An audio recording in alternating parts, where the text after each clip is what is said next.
नमस्कार, सत श्री अकाल, आदाब। मेरा नाम मनदीप पुनिया है और आप सुन रहे हैं पंजाबी रेडियो यूएस से। आज हमारे साथ कविता श्रीवास्तव मौजूद हैं, पीयूसीएल की नेशनल प्रेसिडेंट और ह्यूमन राइट एक्टिविस्ट। इसके साथ साथ जो भारत में औरतों के आंदोलन रहे हैं उनमें भी लगातार एक्टिव रही हैं, सक्रिय रही हैं। कविता जी, मैं शुरुआत करना चाहूँगा कि आज उत्तराखंड की जो सरकार है उन्होंने यूनिफॉर्म सिविल कोड लागू किया है और उसके बाद से लगातार वहाँ के जो मुख्यमंत्री हैं वो भी बयान दे रहे हैं और वहाँ की सरकार है वो ये कहने पे लगी हुई है कि अब राज्य में कोई हलाला नहीं होगा, कोई तीन तलाक नहीं होगा। इस किस्म की स्टेटमेंट लगातार आ रही हैं।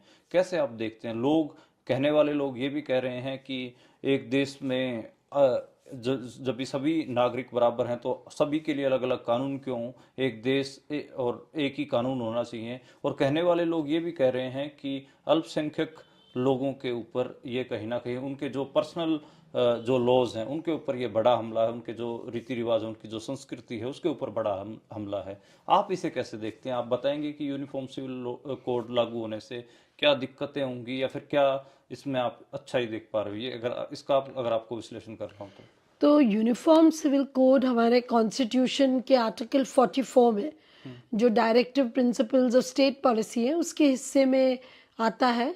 तो उसको लागू करना अपने में कोई बुरी बात नहीं है।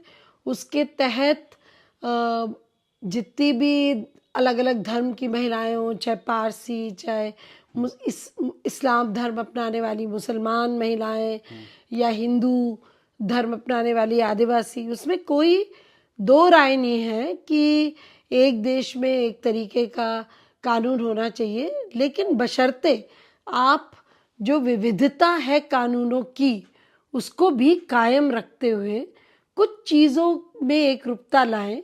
लेकिन जो विविधता है, इस्लाम में भी एक इंटरप्रिटेशन नहीं है, या हिंदू धर्म में भी आदिवासी अपना कुछ मानते हैं और अन्य लोग कुछ अपना मानते हैं।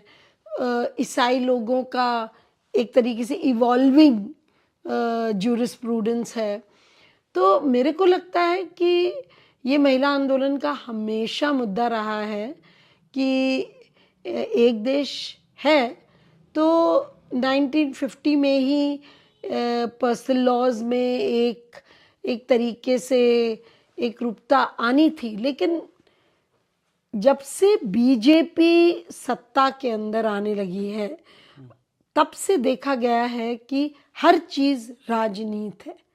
वहाँ पे दरअसल महिलाओं को न्याय दिलवाने वाला नहीं है। जब हम लोग कहते हैं एक यूनिफॉर्म सिविल कोड हो तो हम कहते हैं सब महिलाओं को एक तरीके के हक मिलने चाहिए। वो स्वरूप दूसरा हो सकता है। मैं इस्लाम धर्म अपनाती हूँ तो स्वरूप दूसरा हो सकता है, मैं हिंदू धर्म अपनाती हूँ तो स्वरूप दूसरा हो सकता है। सांस्कृतिक जो स्वरूप हो सकते हैं वो अलग हो सकते हैं, लेकिन न्याय का जो ध्येय हो वो बराबर हो। हम न्याय के ध्येय की बराबरता की बात करते हैं। लेकिन जब से बीजेपी ने इस चीज़ को अपनाया, हम तो कहते हैं हमारे महिला आंदोलन का अग्रणी मुद्दा जो यूनिफॉर्म सिविल कोड था उन्होंने 89 में हाईजैक कर दिया बीजेपी ने। और तब से हमने देखा लगातार एक हिंदू डोमिनेटेड यूसीसी की बात लगातार हो रही है, जबकि महिला आंदोलन के अंदर सबसे पहले मुसलमान धर्म और ईसाई धर्म अपनाने वाली औरतों ने एक स्वरूप दिया यूनिफॉर्म सिविल कोड को। वहीं सोशलिस्ट महिलाओं ने, विचारधारा की महिलाओं ने एक कानून का मसौदा दिया, जैसे ईसाई धर्म और मुसलमान धर्म की औरतों ने दिया।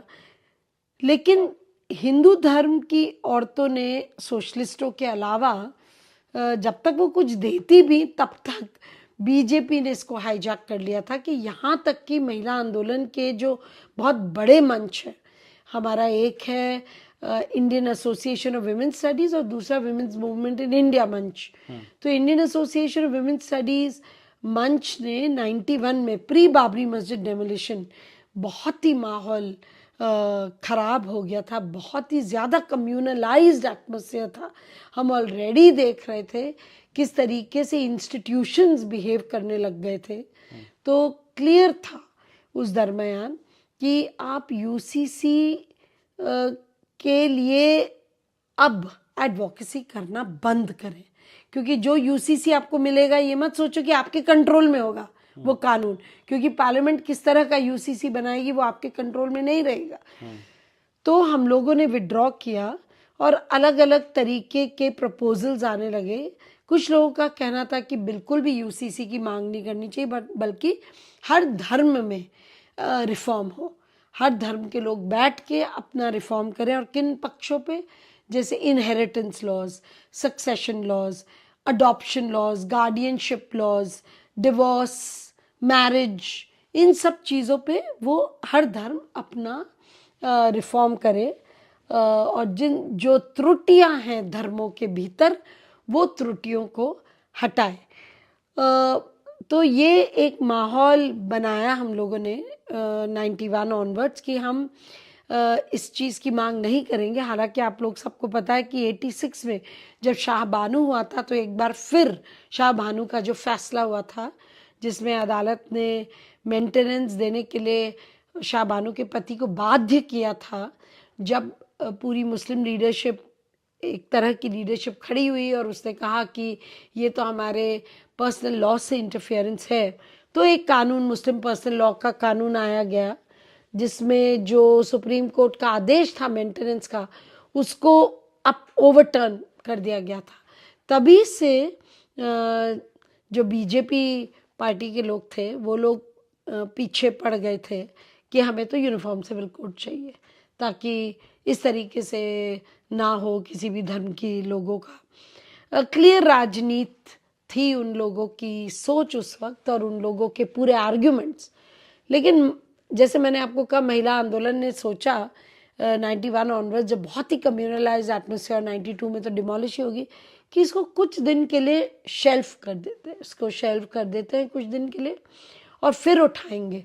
लेकिन अनेक प्रपोजल आए, जैसे फ्लेविया एग्नेस ने एक प्रपोजल दिया कि एक ऑप्शनल कोड होना चाहिए कि मैं किस कानून के तहत काम करना चाहती हूँ, क्या स्पेशल मैरिजेस के तहत शादी करना चाहती हूँ या अपने धर्म के भीतर जो कानून है उसके तहत। और दोनों में, स्पेशल मैरिजेस में भी, स्पेशल जो मेरा अपना कानून है, दोनों में रिफॉर्म आया जाए। तो इस तरीके का एक माहौल हम लोगों ने बनाना शुरू किया कि यूनिफॉर्म सिविल कोड को बैक बर्नर पे रखा जाए, अभी इसको नहीं लागू करना चाहिए। और जो 2018 और 19 की जो लॉ कमीशन की रिपोर्ट थी, उन्होंने भी बहुत क्लियर लिखा कि इस वक्त नहीं है यूनिफॉर्म सिविल कोड लाने का, इस वक्त ज़रूरत नहीं है। तो इसीलिए हैरानी की बात है कि टोटली हिंदुत्व राजनीति से प्रेरित उत्तराखंड की सरकार पिछले वर्ष 2024 में एक मसौदा लाती है यूनिफॉर्म सिविल कोड का, लंबा चौड़ा मसौदा, और उसके बाद एक कानून 200 पन्ने का कानून लाया जाता है और इसको लगभग जुलाई अगस्त में पारित भी किया जाता है इस कानून को, और अब रूल्स भी आ गए हैं और आज से इसको लागू किया। तो अगर हम यूसीसी का कानून देखें तो हम इसको क्लियर कह सकते हैं कि ये कहीं भी उत्तराखंड का यूसीसी कहीं भी जेंडर जस्ट नहीं है। हम इसको क्लियर कह सकते हैं, इसलिए मैं बार बार कह रही हूँ वो राजनीति से प्रेरित कानून है। कहीं पे भी आप देखेंगे कि एकदम साइलेंट है सब धर्मों के लिए, अडॉप्शन को लेके, गार्डियनशिप को लेके, सरगसी को लेके एकदम चुप है, चाहे हिंदू औरत हो, मुसलमान औरत हो। वैसे आप देखें तो क्रिश्चियन और पारसी के लिए तो कुछ भी नहीं बोला गया है, कुछ भी नहीं बोला गया है। तो अगर मैं इसको थोड़ा सा सिंपल तरीके से बताने की कोशिश करूं तो यूनिफॉर्म सिविल कोड, समान नागरिक जो कानून है, इसकी काफ़ी लंबे समय से डिमांड रही फेमिनिस्ट मूवमेंट की। और इसमें लेकिन जो उत्तराखंड सरकार लेकर आई है उसको जिस किस्म से प्रेजेंट किया जा रहा है भारत में, मैं आपको दर्शकों के लिए बताना चाहूँगा कि जो क्रिमिनल कानून हैं वो तो सभी के लिए एक जैसे हैं, लेकिन भारत में जैसे अलग अलग धर्मों के अनुसार अलग अलग किस्म के जो पर्सनल लॉज जिनको कहते हैं, जिसमें शादी का मामला हो गया, डिवोर्स कैसे होगा, ये सब सारे धर्मों के अलग अलग हैं। इसमें हिंदू मैरिज एक्ट भी है, तो मुस्लिम पर्सनल लॉ बोर्ड भी है, उसमें क्रिश्चियन और उसमें जो पारसी हैं उनके लिए भी जगह हैं, और आदिवासियों के भी कस्टमरी लॉज हैं। तो ये सब जो पर्सनल व्यक्तिगत मामले हैं उनके लिए अलग अलग कानून हैं। लेकिन उत्तराखंड जो की सरकार है वो एक ऐसा कानून लेकर आई है जिसमें जितने भी सारे अलग अलग धर्मों के अलग अलग कानून थे, पर्सनल लॉज थे, उनके कस्टमरीज लॉज थे, या फिर उनके संस्कृति के हिसाब से जो कानून थे उन सब को समाहित करके एक बना दिया गया है। और उसमें दरअसल कविता श्रीवास्तव जी, अब मैं आपसे सवाल लेना चाहूंगा कि दरअसल जो ये यूनिफॉर्म सिविल कोड का जो मसौदा है इसको लेकर बहुत सारी दुनिया की फेमिनिस्टों ने ये भी कहा है कि ये बेसिकली जो कम गिनती के जो समुदाय हैं उनकी जो सांस्कृतिक विरासत है उसको हिंदूकरण उसका करने का काम है क्या। और जो भारत का जो संविधान है इसका एक हल्का सा क्रिटिसिज्म जो पर्सनल लॉ वाले मामले में है, जब इस और ये भी कहा जाता है जब इसमें यूनिफॉर्म सिविल कोड लागू हो जाएगा तो कहीं ना कहीं ये भारत के जो कम गिनती के समुदाय हैं, अल्पसंख्यक समुदाय हैं, उनके लिए खतरनाक होगा, उनके शादी ब्याह, उनके जीने के तरीके के ऊपर प्रभाव डालेगा, उनके हर एक चीज को ये प्रभावित करेगा, और कहीं ना कहीं उनके जो रीति रिवाज है, जो सांस्कृतिक चीजें हैं, उनका हिंदूकरण करेगा। इससे आप कितना सहमत हैं? अब अब बिल्कुल सही, तभी तो 91 में महिला आंदोलन ने इस प्रोजेक्ट, हमारी जो ये डिमांड थी यूसीसी को बैक बर्नर पे रखा। हमने इसको फिर एडवोकेट करने से रोक दिया गया क्योंकि बहुत ही सांप्रदायिक माहौल था और हम समझ गए कि जेंडर जस्टिस की बात अब नहीं हो रही है, वन अपमैनशिप की बात हो रही है। क्या सारी मुसलमान औरतों के व्यक्तिगत जीवन के जैसे inheritance rights, succession rights, marriage laws, divorce laws, क्या ये हिंदू ढंग से कंट्रोल किए जा सकते? बेसिकली एक religious control over other religions का एक पूरा प्रोजेक्ट बीजेपी ने इसको बनाया, इसीलिए हम तो पीछे हट गए। और अगर आप उत्तराखंड का यूसीसी देखें जो आज की तारीख से लागू हुआ है, वो तो इतना बायस्ड है, जो मैं बताने की कोशिश कर रही थी कि वो एकदम चुप है 3 बड़े सवालों पे जो एक तरीके से कोर है पर्सनल लॉ के। अडॉप्शन के लिए वो एकदम चुप है, गार्डियनशिप पे एकदम चुप है, और guardianship is a very important question, surrogacy पे एकदम चुप है, यहाँ तक कि क्रिश्चियंस और पारसीज के लिए एकदम चुप है, आदिवासी समुदायों के लिए भी चुप है, आदिवासियों के लिए चुप है। ठीक है, वो ये कह सकते हैं कि यहाँ बहुत ही थोड़े आदिवासी हैं, सिर्फ थारू आदिवासी हैं, तो हम चलिए, पर आप ये कर ही नहीं सकते क्योंकि भारत देश जिस तरह का है, हर तरह के आदिवासियों को अपना कस्टमरी लॉ है। लेकिन जो खतरनाक चीज़ें इस कानून में हैं वो बहुत भयानक है। जैसे इस पूरे कानून में उन्होंने एक तरीके से अडल्ट रिलेशनशिप जो कॉन्स्टिट्यूशन के आर्टिकल 19 है, freedom of speech and expression, उसमें बहुत दखल अंदाजी की है कि लिव इन रिलेशनशिप जो होगा उसमें आपको जाके रजिस्ट्रेशन करना है आपके क्लोज बाय थाने में। अब ये तो बिल्कुल भी सही नहीं है, ये तो एकदम गलत है। आप बताइए कि जब कोई लड़का और लड़की चॉइस कर रहे हैं, शादी नहीं कर रहे हैं, live in relationship which is in the nature of marriage, इस तरीके से रह रहे हैं, आप कह रहे हैं जाइए अपने आधार कार्ड दीजिए, अपने रिश्ते के बारे में बताइए, इसको नोट करवाइए। तो ये सब क्या है? ये तो एक तरीके से दखल ही हुआ ना। कौन जाएगा, आप बताइए, कौन अडल्ट जाएगा ये बताने पुलिस को कि हम इस तरीके से कर रहे हैं? उनका कहना है कि हम तो कर रहे हैं टू प्रोटेक्ट द गर्ल, क्योंकि लड़का किसी भी की टाइम वॉकआउट कर लेगा। लेकिन हमारा मानना है कि ये गलत है, क्योंकि दे हैव, औरत को अपनी सेक्सुअलिटी की चॉइस और पुरुष को अपनी सेक्सुअलिटी और लिबर्टी, औरत को सेक्सुअलिटी और लिबर्टी की फ्रीडम है। तो इस चीज़ को आप क्रिमिनलाइज नहीं कर सकते, क्योंकि कहते हैं अगर आप नहीं दर्ज कराएंगे, आप रजिस्टर नहीं कराएंगे तो आपके खिलाफ एफआईआर भी दर्ज हो सकती है। तो ये इस तरह का क्रिमिनलाइजेशन का क्या मतलब है। और दूसरी तरफ जो मुस्लिम्स हैं उनके खिलाफ भी क्रिमिनलाइजेशन किया गया है कि अगर आप इस कानून को नहीं मानेंगे और अभी भी आप इस्लामिक लॉ के तहत से चलेंगे तो आपके खिलाफ केसेस होंगे।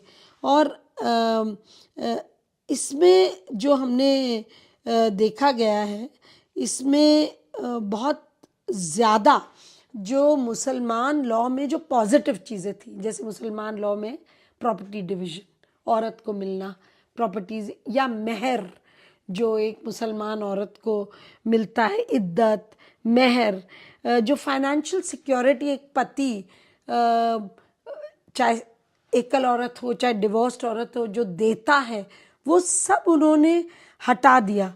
तो इसका मतलब क्या हुआ। और प्रॉपर्टी राइट से भी 1/3 प्रॉपर्टी डॉटर को है, वो उन्होंने एकदम हटा दिया।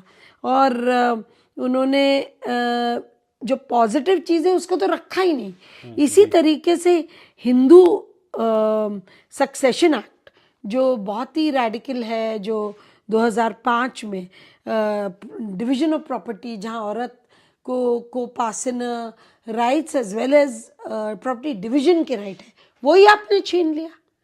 आपने हिंदू सक्सेशन एक्ट जो कि एक सेंट्रल लॉ है, वो जो राइट औरतों को देता है वही आपने इस यूनिफॉर्म सिविल कोड में आपने कर दिया। और जो बहुत ही बड़ा फ्लॉ था स्पेशल मैरिजेस एक्ट में, जहाँ पे आपको 30 दिन का नोटिस देना पड़ता था शादी करने के लिए, या आपको 30 डेज इंतज़ार करना पड़ता था शादी करने के लिए, इन चीज़ों को इनको एक तरीके से ख़त्म करना था। इन चीज़ों में थोड़ी और आज़ादी लानी थी, लिबरल स्वातंत्र्य सोच लाना था। ये सब तो किया नहीं इन्होंने, बिल्कुल भी ये सब किया नहीं, बल्कि उसको एक तरीके से एकदम ख़त्म ही कर दिया।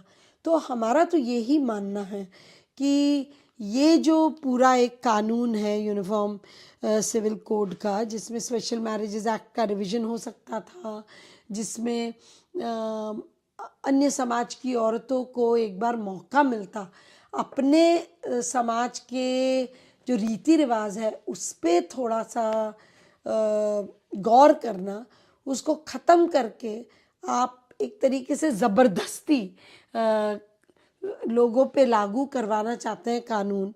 और बहुत ही खामियां, मतलब आप क्रिश्चियन और पारसी लोगों को छोड़ देते, ऐसे थोड़ी ना होता है कि आप पूरे 2 समाजों को ही छोड़ते। तो ये सारी तो चीज सिर्फ मुसलमानों को टारगेट करने के लिए लेके आया ये वाला कानून में, जहाँ क्रिश्चियन, पारसी और ट्राइबल्स पे एकदम साइलेंट है, वहीं हिंदू औरतों के लिए कुछ कहा गया और मुसलमान औरतों के लिए तो स्पष्ट ही हो रहा है, क्लियर हो रहा है कि कहीं ना कहीं आप मुसलमान औरतों को कटघरे में डालना चाहते हैं। और आपने क्रिमिनलाइज कर दिया इस कानून को, पुरुषों और औरतों को शादी, विवाह, बच्चे, इनहेरिटेंस, इन सब चीज़ों को लेके आपने एक तरीके से क्रिमिनलाइज कर दिया है। तो ये तो एक्सेप्टेबल नहीं है, ये अनकॉन्स्टिट्यूशनल है। हो सकता हम ही चले जाएं सुप्रीम कोर्ट, अभी हम देखते हैं, आज से लागू हुआ है, हम देखते हैं कि अगर खुद अग्रीव्ड औरतें जो खुद परेशान हैं वो आ सकती हैं अदालत, वो बेस्ट है। नहीं तो हम लोग खुद ही जाएंगे इस चीज़ को चैलेंज करने। बेशक से आप चैलेंज करने जाएं, लेकिन मीडिया में तो आप लोगों के खिलाफ ठीक ठाक नैरेटिव बनाया जाता है। मीडिया तो आज कह रहा है कि देखो हलाला के ऊपर रोक लग जाएगी, जबकि बेशक से जो उत्तराखंड में जो मुसलमान हैं, भारत के मुसलमान हलाला करते भी ना हों, ये कह रहे हैं कि 4 शादियों के ऊपर रोक लग जाएगी।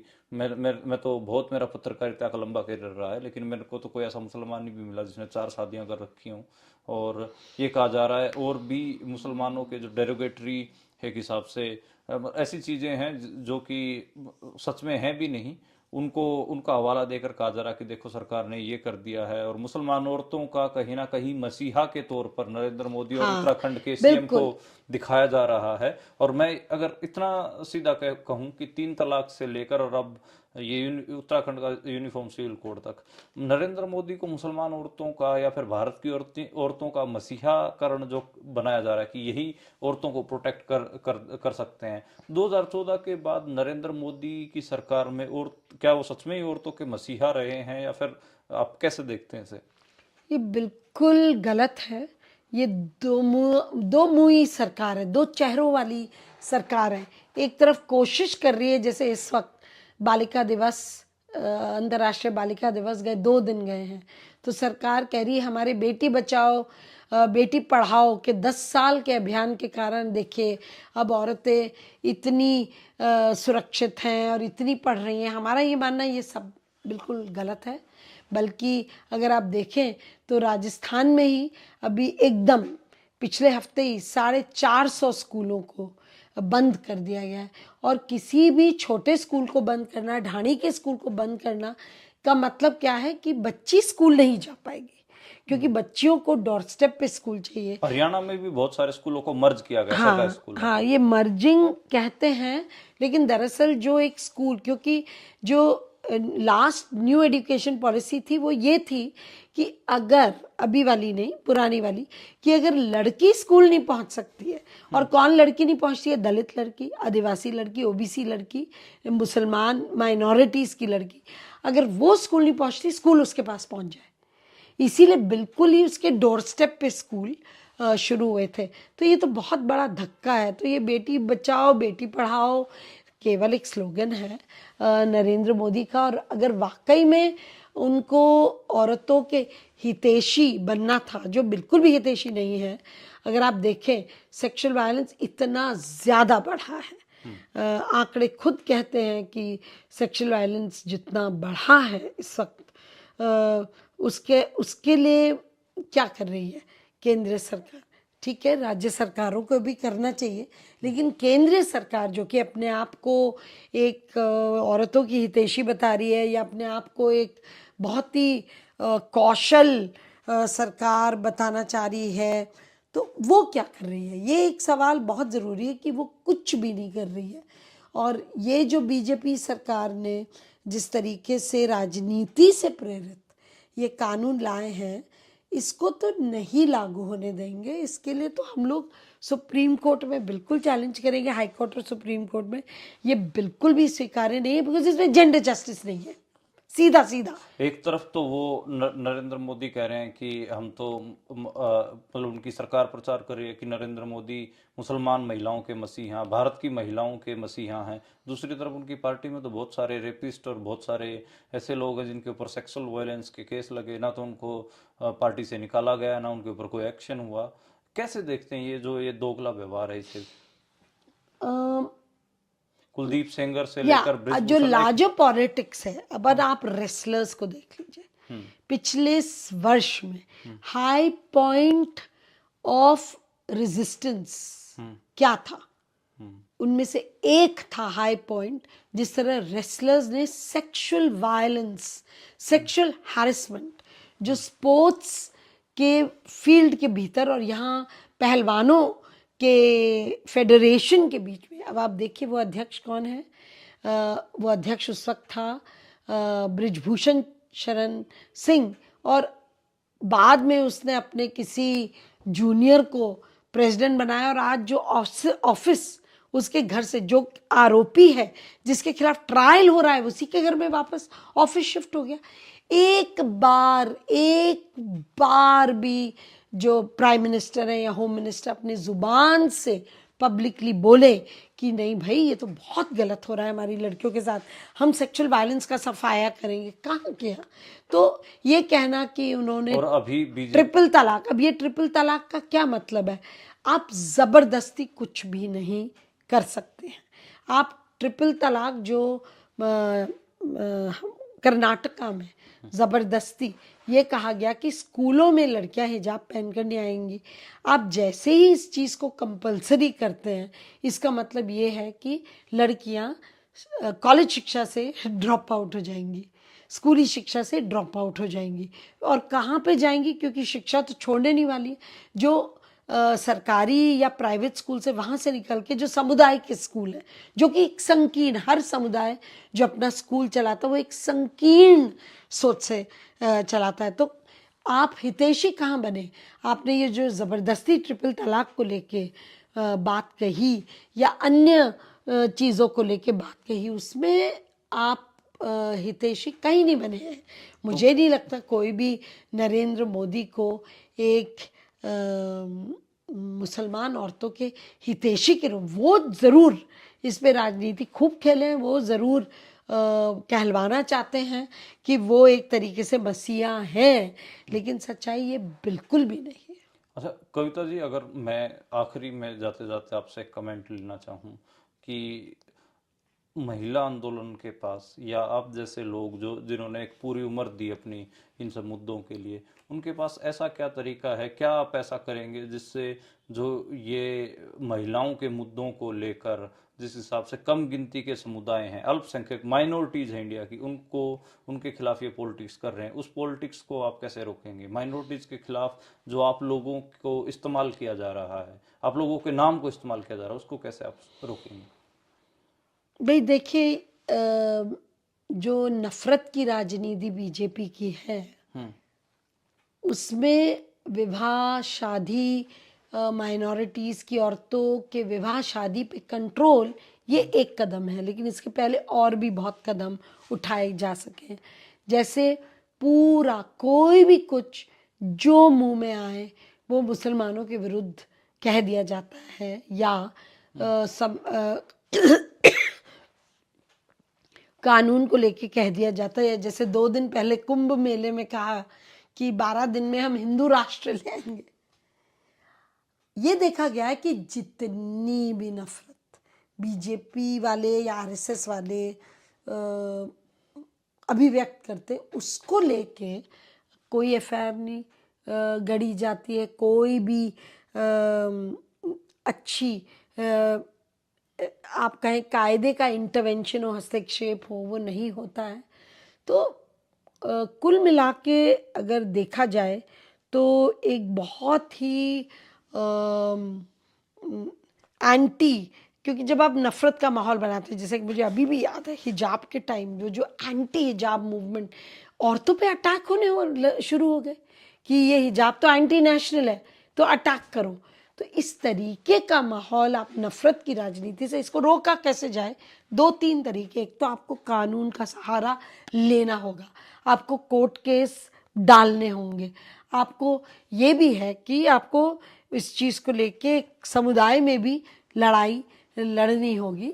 और जो अंतिम है कि ये होने क्यों दिया जा रहा है, अंततः इसको अलाउ कैसे किया जा रहा है? कहीं ना कहीं प्राइवेट एक्टर स्टेट एक्टर एक हो जाता है, कोशिश करता है स्टेट की प्राइवेट एक्टर से कराए, लेकिन कितने दिन कराएगा?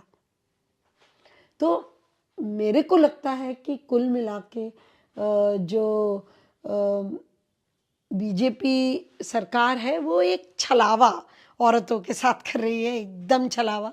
उत्तराखंड सरकार ने तो बिल्कुल ही धूल झोंका है, इसमें कहीं बराबरी की बात नहीं है। तो हमें लगता है जो हमने डिमांड किया है कि बिल्कुल वापस लेना चाहिए इस कानून को, और हम अभी भी मांग करेंगे इसको, जो उत्तराखंड में आया इसको वापस लें, इसको वहाँ की औरतों को सब्जेक्ट करें। मतलब यहाँ तक है कि जो लोग, मान लीजिए मैं राजस्थान से उत्तराखंड देहरादून रहने जाऊँ या नैनीताल, मुझ पे लागू हो जाएगा। और जो लोग उत्तराखंडी घरों से हैं और वो मान लीजिए राजस्थान बिहार चले जाते तो उन पे भी लागू होगा। ये क्या तरीका है? तो बहुत ही, आप हम कहें ना, कानून का जो एक संगति होती है, जो एक जस्टिस की एक लॉजिक होती है, वो मिसिंग है इस पूरे कानून से। जी जी, शुक्रिया कविता जी। तो ये अब नया भारत है, 21वीं सदी का भारत है, नरेंद्र मोदी का भारत है, जिसमें कानून न्याय के लिए नहीं बल्कि कम गिनती के समुदाय हैं या अल्पसंख्यक समुदाय हैं, उनके जो पर्सनल मैटर्स हैं और उनको क्रिमिनल, उनकी शादी, उनके ब्याह, उनके जो व्यक्तिगत चीज़ें हैं, उनको कहीं ना कहीं क्रिमिनलाइज करने के लिए नए कानून बनाए जा रहे हैं। और जो कहीं ना कहीं अपने आप को उसके बाद महिलाओं का मसीहा भी दिखाया जा रहा है। तो इसके खिलाफ जो जिन महिलाओं ने अ, हमेशा ही जो एक आंदोलन को लीड किया, भारत के महिला आंदोलन को, वो महिलाएं भी इससे परेशान हैं और उसके खिलाफ हैं। और यहाँ तक कि कृता श्रीवास्तव ने तो ये भी कहा है कि वे लोग सुप्रीम कोर्ट भी जा सकते हैं।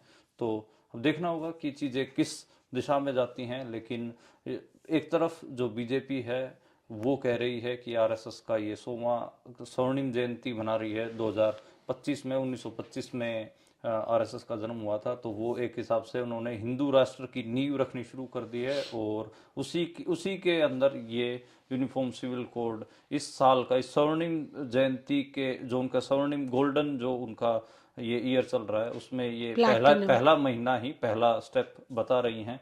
तो अब देखना होगा कि इस आने वाले 11 महीने में और क्या क्या होगा, और किस किस्म से इस भारत के जो समझदार लोग हैं वो कैसे इन सब स्टेप्स को, इन सब चीज़ों के